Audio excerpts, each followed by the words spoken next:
আসসালামু আলাইকুম। আপনাদের সবাইকে স্বাগতম। আশা করি সবাই ভালো আছেন।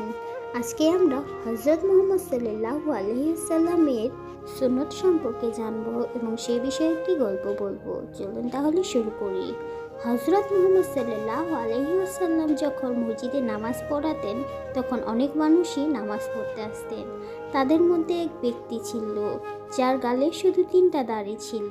সে প্রতিদিন নামাজ পড়তে আসতো আর খেয়াল করতো হযরত মুহাম্মদ সাল্লাল্লাহু আলাইহি ওয়াসাল্লাম তার দিকে তাকিয়ে মুচকি মুচকি হাসছে। বিষয়টা তার কাছে অদ্ভুত ছিল। সে মনে করত তার গালে শুধু 3টা দাড়ি আছে বলে নবীজি তার দিকে তাকিয়ে হাসতো। এভাবে সে কয়েকদিন যাবৎ লক্ষ্য করার পর সে ভাবলো সে যদি তার 3টা দাড়ি ফেলে দেয় তাহলে হয়তো নবীজি তাকে দেখে আর হাসবে না এবং তার মজা নেবে না। তাই এটা ভেবে সে তার দাড়িগুলি ফেলে দেয় এবং পরের দিন নামাজ পড়তে যায়। এবার সে লক্ষ্য করলো নবীজি আর হাসছে না, বরং তার মুখে অন্ধকার নেমে এসেছে। তার মনটা খারাপ হয়ে গেছে, তাই তারও আর ভাল লাগলো না। সে নামাজ পড়ে নবীজির কাছে গেল আর জিজ্ঞাসা করলো, ইয়া রাসূলুল্লাহ, আমি এতদিন লক্ষ্য করেছি আমার যখন 3টা দাড়ি ছিল আপনি আমাকে দেখে মুচকি মুচকি হাসতেন। যখন আমি 3টা দাড়ি কেটে আসলাম এখন আপনার মনটা খারাপ হয়ে গেল, চোখ মুখে অন্ধকার নেমে আসলো। আপনি কিছু মনে না করলে আমি এই সম্পূর্ণ ঘটনাটি জানতে চাই।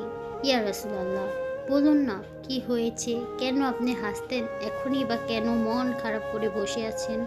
তখন নবীজি বলল, শোনো তাহলে কি হয়েছে। তোমার যখন 3টা দাড়ি নিয়ে তুমি নামাজ পড়তে আসতে তখন তোমার 3টা দাড়িতে 3টি ফেরেশতা উঠে তোমার দাড়ির সাথে খুব খেলা করত। আমার দেখতে বড়ই ভালো লাগতো, তাই আমি মুচকি মুচকি হাসতাম। আজকে তুমি যখন 3টা দাড়ি কেটে এসেছো, আজকে কোনো ফেরেশতা তোমার দাড়িতে খেলছে না, তোমার আশেপাশে আমি কোনো ফেরেশতা দেখতে পাচ্ছি না, তাই আমার মনটা খুব খারাপ হয়েছে। এই গল্পটি দ্বারা বোঝা যায় দাড়ি একটি মুসলমান পুরুষের জন্য কতটা গুরুত্বপূর্ণ। শুধু তাই না, চলুন আরেকটা গল্প শুনি। একদিন এক ব্যক্তি মারা গিয়েছে। ব্যক্তিটি সাধারণত কোনো নামাজ কালাম পড়তো না, মুসলমান হওয়া সত্ত্বেও না কোনো রোজা রাখতো, না কোনো হজ করেছে, না কোনো জাকাত আদায় করতো, কোনো কাজই করতো না মুসলমান হওয়ার। তো সে মারা যাওয়ার পরে মুনকার নাকির তাকে প্রশ্ন করতে আসলো। মুনকার নাকির তাকে 3টি প্রশ্ন করলো, তোমার রব কে, তোমার দিন কি এবং তোমার নবী কে। লোকটি 3টি প্রশ্ন একটি প্রশ্ন দিতে পারল না। তখন মুনকার নাকির বলল, তুমি তো জাহান্নামীদের মধ্যে রয়েছো, তুমি যেহেতু 3টা প্রশ্ন একটি প্রশ্ন দিতে পারোনি তাহলে তুমি জাহান্নামে যাবে। তখন লোকটি বলল, কেন, আমি জাহান্নামে কেন যাব? আমি তো মুসলমান, আমি দুনিয়াতে কোনো নামাজ কালাম পড়িনি, কোনো রোজা হজ পালন করিনি, কোনো কিছুই করিনি, তাতে কি হয়েছে? আমি তো হযরত মুহাম্মদ সাল্লাল্লাহু আলাইহি ওয়াসাল্লামের উম্মত, তার জন্য দাড়ি রেখেছি, সুন্নত পালন করেছি, সেই সুন্নতের জন্য আমাকে কেন জাহান্নামে পড়তে হবে?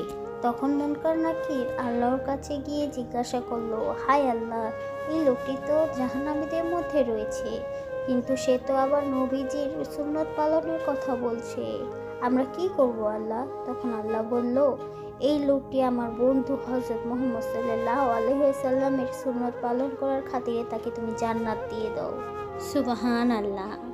বর্তমানে আমরা শুধু ফরজ ইবাদতটাই করে যাই, কিন্তু সুন্নত ইবাদত করাই হয় না। কিন্তু এই সুন্নত ইবাদতটা আমাদের জন্য কতটা গুরুত্বপূর্ণ এটা শুধু কিয়ামতের দিনই আমরা বুঝতে পারবো। কিয়ামতের দিন আমরা যখন জাহান্নামের আগুন থেকে বাঁচার জন্য নবীদের কাছে যাব, তখন কোনো নবী আমাদের জন্য কিছু করতে পারবেন না। একমাত্র আমাদের শেষ নবী আমাদের জন্য ইয়া উম্মতি ইয়া উম্মতি বলে লুটিয়ে পড়বে আল্লাহর সিজদায়। সেই নবীর খাতিরে আমাদের ফরজ ইবাদতের সাথে সাথে সুন্নত ইবাদতও করা উচিত, করা লাগবে, করা দরকার। কেননা এই সুন্নতও আমাদের কিয়ামতের দিন অনেকটা রক্ষা দিবে, অর্থাৎ হযরত মুহাম্মদ সাল্লাল্লাহু আলাইহি সাল্লাম আমাদের বাঁচাবে। তার জন্য আমাদের বেশি বেশি ইবাদত করা উচিত, ফরজ ইবাদতও এবং সুন্নত ইবাদতও। তাই বলে যে নফল ইবাদত করব না এমন কোনো কথা না, নফল ইবাদতও আমাদের জন্য অনেকটা গুরুত্বপূর্ণ। কারণ কিয়ামতের দিন আমাদের গুনাহ পাল্লার সাথে নেক আমলের পাল্লা যদি কিছুটা কম হয়, অর্থাৎ ফরজ ইবাদত এবং সুন্নত ইবাদতে হয়েও যদি একটু কম থাকে, তখন নফল ইবাদত তার সাথে যোগ করে দেওয়া হবে, যার কারণে গুনাহ পাল্লা থেকে নেকামলের পাল্লা ভারী হবে। সেই জন্য আমাদের জান্নাতও নসিব হতে পারে। তাই আমরা সব সময় সুন্নত ইবাদত, ফরজ ইবাদত এবং নফল ইবাদত তিনোটা করে যাব। হায় আল্লাহ, আপনি আমাদের তৌফিক দান করুন, আমরা জানি সবসময় আপনার ইবাদত করে যেতে পারি এবং হযরত মুহাম্মদ সাল্লাল্লাহু আলাইহি সাল্লামের সুন্নত পালন করতে পারি। আজ তাহলে এই পর্যন্তই, দেখা হবে আগামী ভিডিওতে। সবাই ভালো থাকবেন, ভালো রাখবেন। আল্লাহ হাফেজ।